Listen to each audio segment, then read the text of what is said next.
Salam alaikum, coucou à tous, j'espère que vous allez bien. Je vous retrouve aujourd'hui pour partager avec vous une nouvelle vidéo. Ça va être une journée avec moi au travail. J'espère que cette vidéo vous plaira. Je commence tout d'abord par bien ranger ma cuisine, bien préparer mes robots.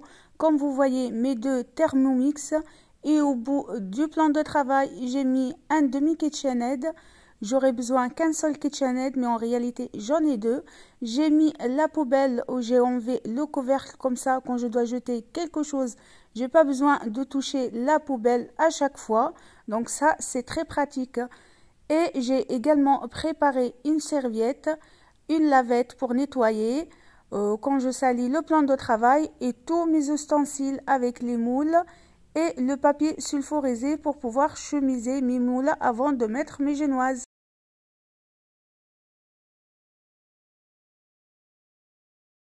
Et avant de commencer de préparer mes génoises, bien évidemment, je prépare mes deux Thermomix. Je vais faire mes génoises dans les Thermomix. D'ailleurs, depuis que j'ai deux Thermomix, je fais ma génoise dedans, tout simplement pour le côté pratique. Comme vous voyez, j'ai déjà sorti tous les ingrédients qu'il me faut pour faire mes génoises. Pareil, comme je vous ai dit, je sors tout ce qu'il faut sur le plan de travail.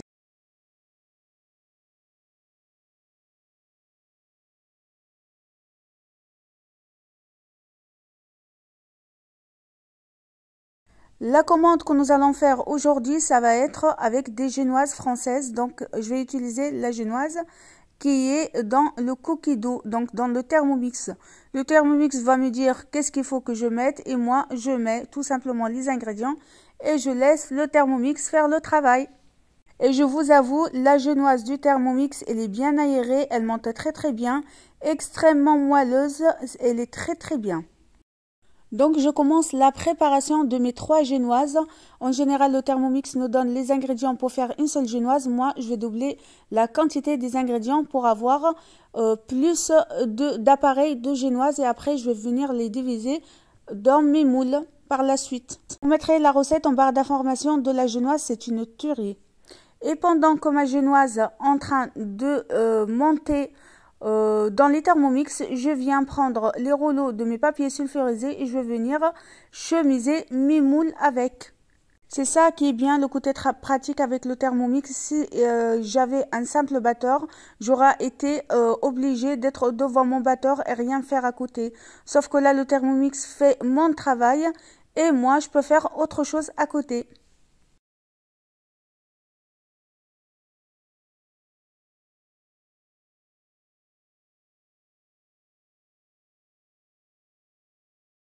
Le Thermomix a fini de faire la première étape qui est de battre les œufs et le sucre pour que ça triple de volume.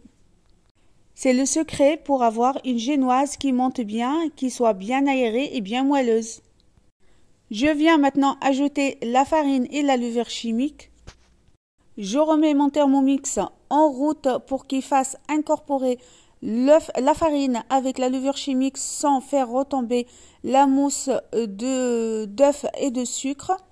Et voilà, mes génoises est prête. Comme ça, je peux les envoyer au four à 180 degrés pendant 25 minutes. De toute façon, je vous mettrai le lien de la recette que j'utilise, la recette de la génoise française, ainsi que les ingrédients en barre d'information.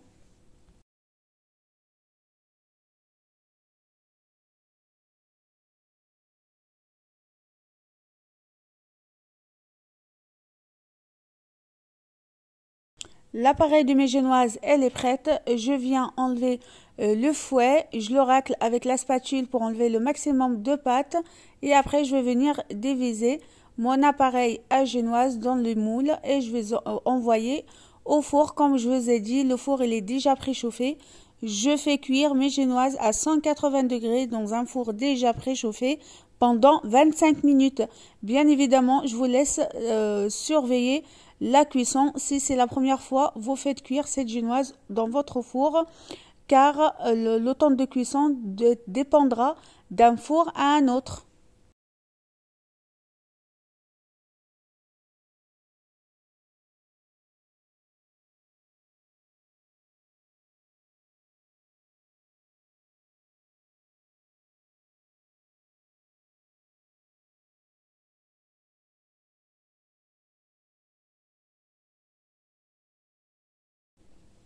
Et voilà, après 25 minutes de cuisson, mes génoises, elles sont bien prêtes. Je vais bien les laisser refroidir complètement avant de venir les démoler et les couper en disques de génoises. Longtemps que mes génoises étaient en train de cuire, je suis venue préparer le forage de mes gâteaux. Dans la première assiette, j'ai sorti mes framboises surgelées. J'ai mélangé avec 2 cuillères à soupe de sucre glace et je vais les laisser se décongeler tranquillement. Dans une autre assiette, j'ai préparé la pâte à tartiner avec la crème liquide entière pour rendre ma pâte à tartiner plus souple. Et dans la troisième et la dernière assiette, j'ai préparé des fruits secs, pâte de noisettes, amandes concassées et des morceaux de pistache. Et maintenant, je peux m'attaquer à la réalisation de ma crème chantilly mascarpone. Je vous mettrai le lien en barre d'informations. Celle-ci, je ne la change jamais. La crème est toujours la même, c'est juste le forage qui change. Je commence par mélanger la crème, la mascarpone et le sucre en poudre jusqu'à avoir une crème chantilly bien ferme. Et là, je prépare la bonne quantité qu'il me faut pour fourrer mes 4 gâteaux. Ça m'évite de recommencer à nouveau. Donc, je suis partie sur 1 litre de crème liquide entière, 4 pots de mascarpone, donc 1 kg de mascarpone et 200 g de sucre en poudre. Après avoir terminé la préparation de ma chantilly mascarpone, je vais venir la diviser en deux car j'ai 4 gâteaux avec la chantilly mascarpone vanillée et la farce à côté qui change.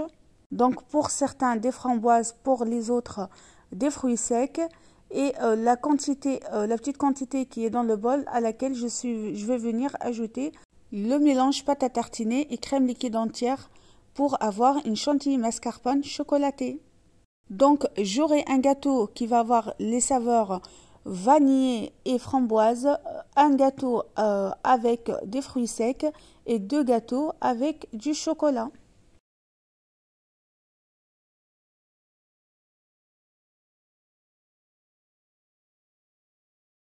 Et maintenant que ma crème pour mes gâteaux est prête, je suis également venue couper mes génoises en disques comme ceci. J'enlève les miettes, je donne un petit coup de propre et je commence le travail qui est le montage de mes gâteaux.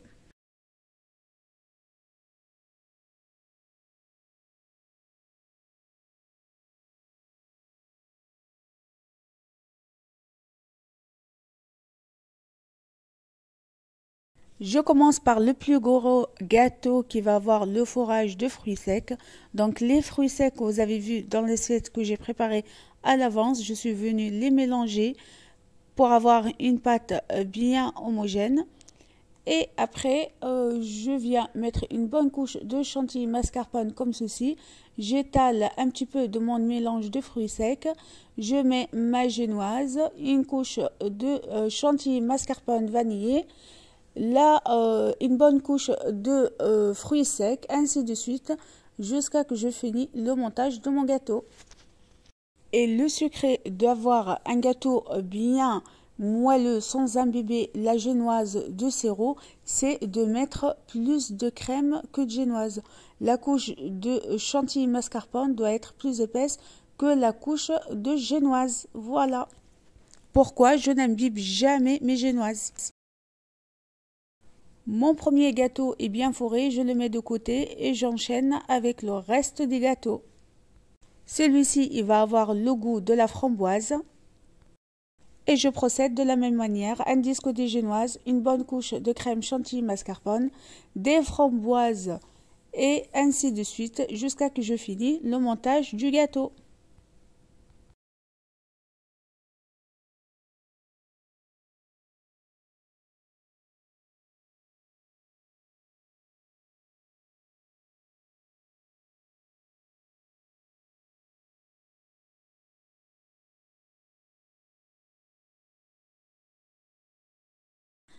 Je finis les 2 derniers gâteaux de la même manière. Ceux-là, ils vont être goût chantilly mascarpone chocolaté.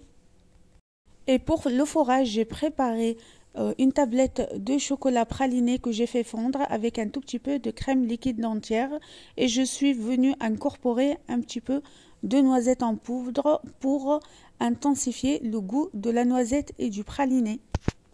De toute façon, je vous mettrai les liens en barre d'informations. Maintenant que j'ai fini le forage de mes 4 gâteaux, je vais les placer au frigo pendant 5 heures minimum, qui prennent bien au frais, avant de venir les lisser. Après 5 heures passées au frigo, mes gâteaux, je peux les laisser. Du coup, je vais venir préparer ma crème au beurre à la meringue suisse pour le lissage de mes gâteaux. Donc, j'ai préparé pareil les ingrédients sur le plan de travail et je veux venir faire chauffer les blancs en neige avec le sucre en poudre à 60 degrés dans le bol du Thermomix avant de venir les battre en meringue dans mon KitchenAid. Je vous ai déjà fait une vidéo spéciale crème au beurre à la meringue suisse. Je vous mettrai les ingrédients en barre d'informations ainsi que le lien de la vidéo de la crème au beurre à la meringue suisse.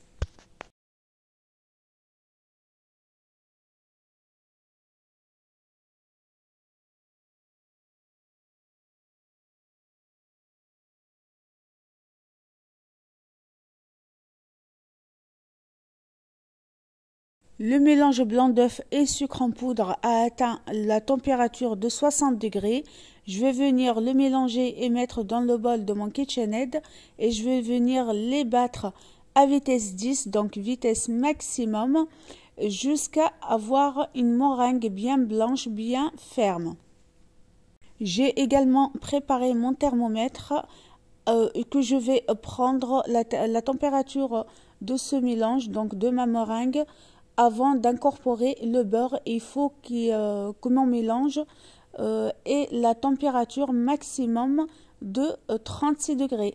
Ça évitera de faire fondre le beurre dans la meringue et comme ça on va sûr et certain rater la crème au beurre à la meringue suisse. Il faut vraiment que ce mélange soit à 36 degrés ou même un peu plus bas, pas plus en tout cas.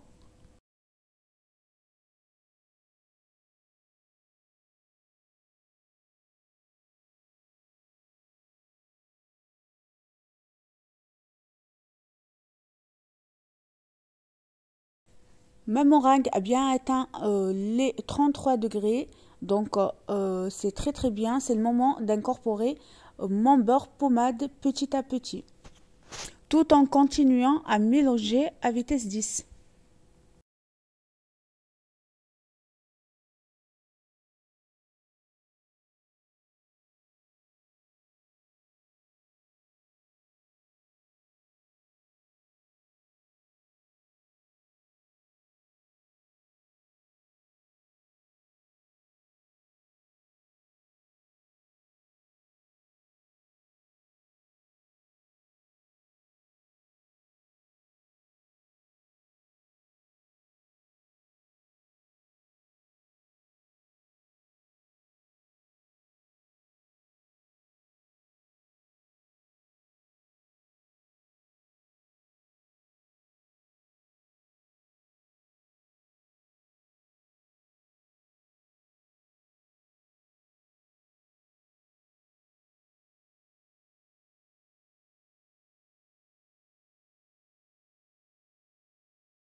Une fois après avoir mélangé la totalité de votre beurre à la meringue, n'ayez pas peur, votre meringue elle va retomber et elle va trancher. Vous allez avoir l'aspect d'une crème qui est ratée, mais continuez à mélanger, elle va reprendre et elle va remonter et elle va avoir la texture bien lisse, bien souhaitée, vous inquiétez pas. C'est le passage qu'elle doit passer, la crème au beurre par ça en fait, par cette étape. Il est obligé de trancher pour pouvoir redémarrer et remonter, regonfler, redevenir lisse et devenir une crème au beurre à la meringue suisse tout simplement.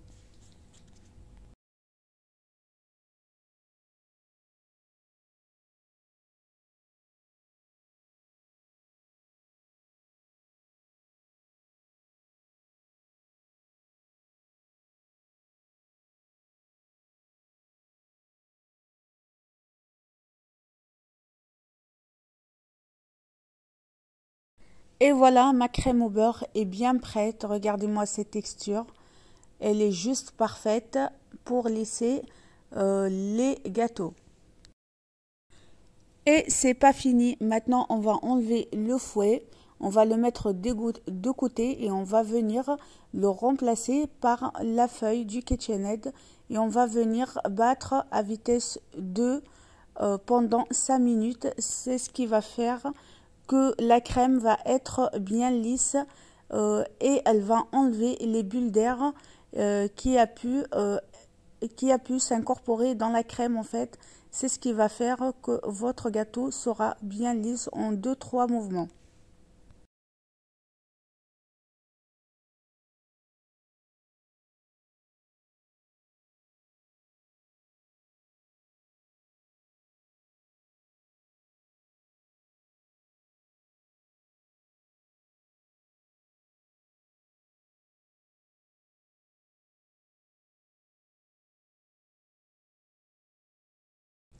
Et voilà, vous voyez, la crème a bien changé.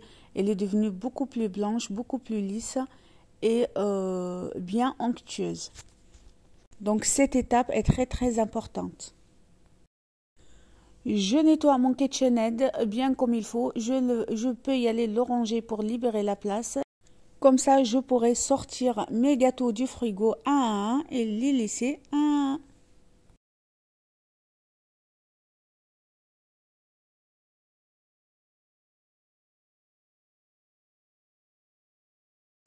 Et maintenant, je peux passer au lissage de mes gâteaux.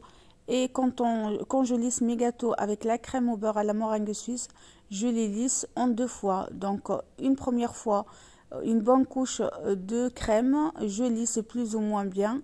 Je place mon gâteau au frigo pendant 30 minutes jusqu'à ce que ma crème au beurre soit bien dure, donc fiche bien comme il faut. Et après, je vais venir ajouter et laisser la deuxième couche.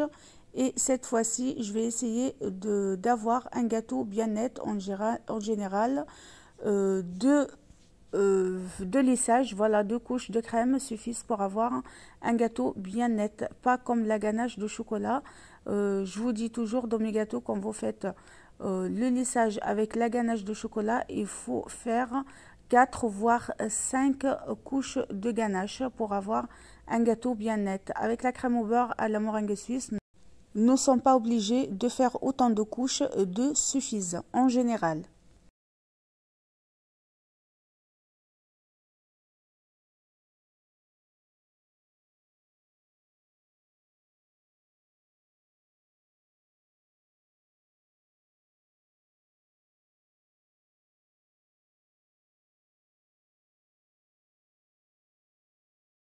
J'enchaîne le lissage de mes gâteaux avec la première et la deuxième couche du gâteau et pendant ce temps, je pourrai passer à la réalisation de la décoration.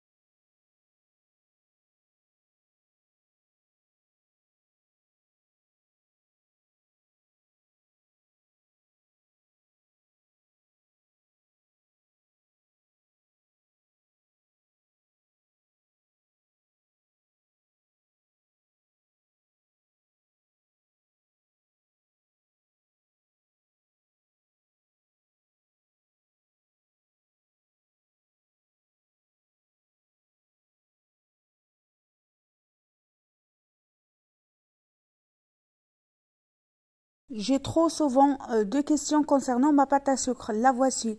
Voilà, c'est l'ISO que je vous parle souvent. C'est cette pâte à sucre que je prends souvent dans le magasin Métro et celle que j'utilise souvent dans tous mes gâteaux, que ce soit des gâteaux d'anniversaire que la pièce montée, pareil.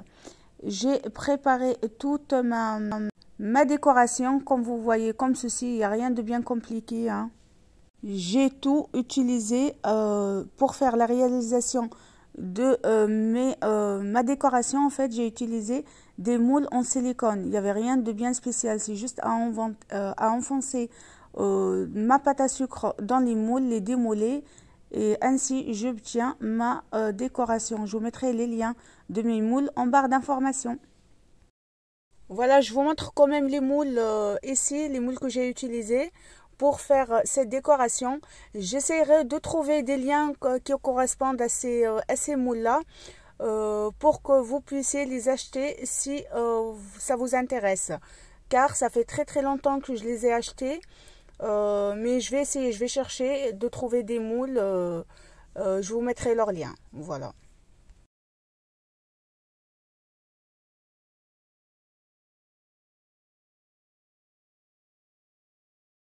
Et maintenant que ma décoration est prête et mes gâteaux ont bien lissé, voilà, j'ai préparé juste le dernier. C'est le tarbouche que j'ai préparé. J'ai juste couvert en pâte à sucre rouge et j'ai mis un petit rond au-dessus noir avec quelques petites ficelles de pâte à sucre noir également pour faire le tarbouche. Je vous ai montré plusieurs fois comment je monte mes pièces montées. Je vous les remontre vite fait dans cette vidéo. Je vous mettrai également le lien qui explique comment monter une pièce montée en détail. Je vous le mettrai le lien en barre d'informations. Si vous n'avez pas compris là dans cette vidéo, vous comprendrez dans l'autre vidéo que je vais vous mettre en barre d'informations. Et pour faire le tourbouche, il n'y a rien de bien compliqué. Je l'ai juste couvert avec la pâte à sucre rouge. J'ai mis une petite boule de pâte à sucre noire et j'ai mis des petits ficelles pour faire le fil. Voilà les petits fils que vous voyez descendre sur le côté du tourbouche pour faire comme une espèce de cheveux du tourbouche quoi. Et j'ai également étalé de la pâte à sucre rouge et que j'ai mis sur le côté. Voilà, ça va être comme derrière, ça fait comme une cape. On essaie toujours de faire les pièces montées assorties avec la tenue du tahar, comme on dit.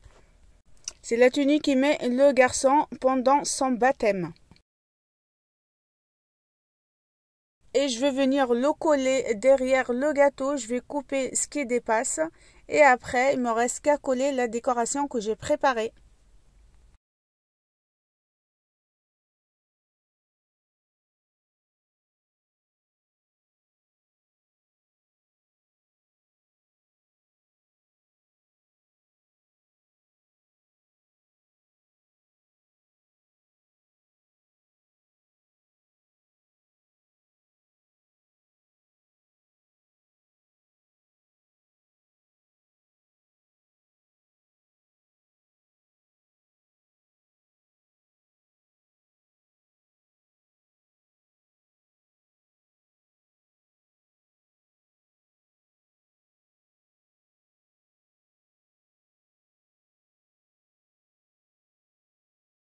Après avoir coupé la pâte à sucre qui dépasse, je suis venue étaler de la pâte à sucre rouge à nouveau et à l'aide d'une règle métallique qui a la largeur d'1 centimètre, j'ai fait des petits rebonds comme ceci. J'ai humidifié avec une petite goutte d'eau et je suis venue mettre tout autour du tourbouche pour cacher la semelle du carton qui se trouve en bas du gâteau et avoir un rendu beaucoup plus net et bien fini.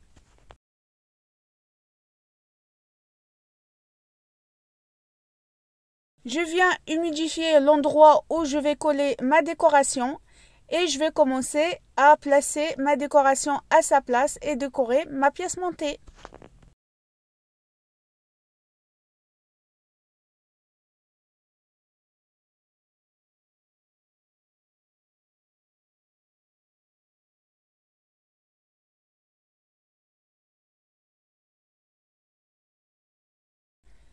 Et maintenant, je commence par placer ces petites boules en pâte à sucre que j'ai préparées tout au long de la pâte de mon gâteau, pardon, dans le haut du gâteau et le bas aussi. Ça va donner l'effet de bouton, de djellaba. Et sur les côtés, je vais venir mettre cette décoration en pâte à sucre.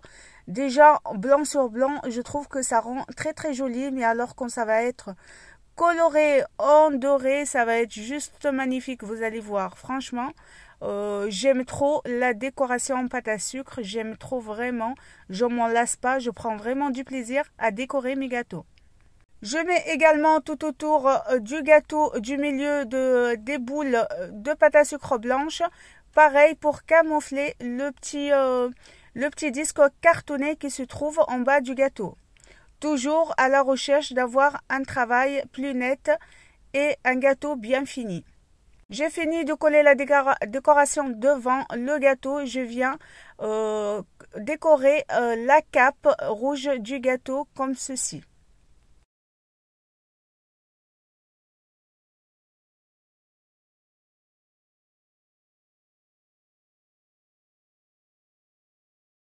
Il me reste qu'à placer les petites babouches à leur place. Les petites babouches, il n'y a rien de bien compliqué aussi. J'ai juste imprimé un patron que j'ai trouvé sur internet. Je vous mettrai son lien aussi en barre d'informations. Et c'est très très simple sa réalisation. Vous inquiétez pas, je vous mettrai tout en barre d'informations.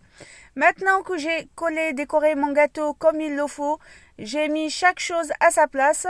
Je viens avec mon colorant alimentaire doré que j'ai mélangé avec une petite goutte d'huile. Je viens rendre toute la décoration que j'ai fait en pâte à sucre blanche en doré, tout simplement. Et je vous laisse en image.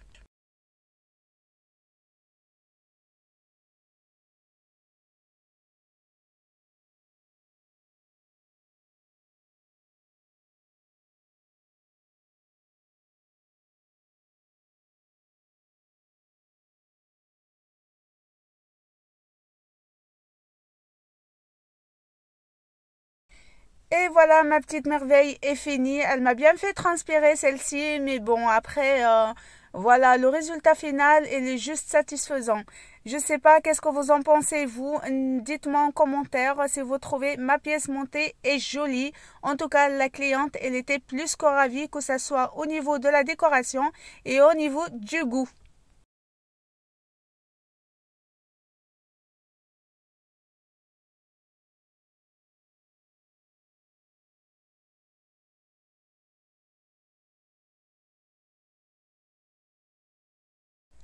Et voilà, aussitôt, j'emballe ma pièce montée et je la mets au frigo et je passe à la réalisation, plutôt la décoration de mon autre gâteau qui est sous le thème de Chanel parce que ma journée, elle est loin d'être finie. Pareil, j'ai écrit le prénom de la petite demoiselle avec Chanel numéro 5 et tout, Paris. Voilà, j'ai tout écrit à l'aide dans mon emporte-pièce en silicone que je vous mettrai en barre d'informations. Et voilà, j'ai juste placé Chanel numéro 5 Paris. J'ai mis des petits rebonds comme ceci en pâte à sucre noir. J'ai mis le prénom de la jeune demoiselle avec son âge au-dessus du gâteau. Et avec un bouquet de fleurs que j'ai été acheté chez ma fleuriste. Je suis venue le mettre sur le gâteau et c'est aussi simple que ça.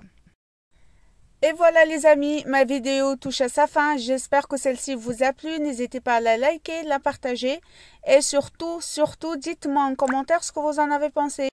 Il me reste qu'à vous dire à très très vite pour d'autres vidéos. Bisous bisous.